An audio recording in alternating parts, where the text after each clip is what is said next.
তো বন্ধুরা, নতুন একটা নাটক নিয়ে চলে আসলাম। নাটকটির নাম হলো চোরের ওপর বাটপাড়ি। চোরের ওপর বাটপাড়ি নাটকটিতে দেখা যায় একটা লোক একটা আন্টি নিয়ে কিনে যাচ্ছিল। তখনই সেই লোকটা আবার পিছন থেকে আন্টিটা পড়ে যায়, সেই লোকটা অন্য লোকটা নেয়, সেই লোকটা নিয়ে যাবার বউকে দেয়। তখন আবার পুলিশ খুঁজতে আসে যে 25 লক্ষ টাকা দামের গহনা হেরে গেছে। তখনই ভাবে যে ওটাই মনে হয় যাচাই করতে আসছে। তখনই তার বউয়ের কাছে সে, তার বউ আবার তার মাকে দেয়, তার মা আবার তো ওর মেয়েকে দেয়, ছোট বোনকে দেয়, ওর ছোট বোনকে সে আবার তার স্বামীকে দেয়। এসব ঘটনার মধ্যে সে ওই আন্টিটা তার ভাই বোন তার শালির স্বামীর কাছ থেকে নিয়ে নেয় এবং যায়। বাড়িতে যাওয়ার পরে থেকে পুলিশ এসেছে এবং বলেছে যে 25 লক্ষ টাকার গহনা তুমি আগে 5,000 টাকা দামের আন্টি দিচ্ছ।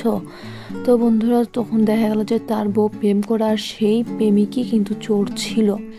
তো বন্ধুরা, সে কিন্তু বউ পেল না, আন্টিও পেল না। তো নাটকটি কেমন লেগেছে আর ভিডিওটি ভালো লাগলে অবশ্যই কমেন্ট করে জানাবেন এবং আমার চ্যানেলটি সাবস্ক্রাইব করে পাশে থাকবেন, সাপোর্ট করবেন। আল্লাহ হাফেজ।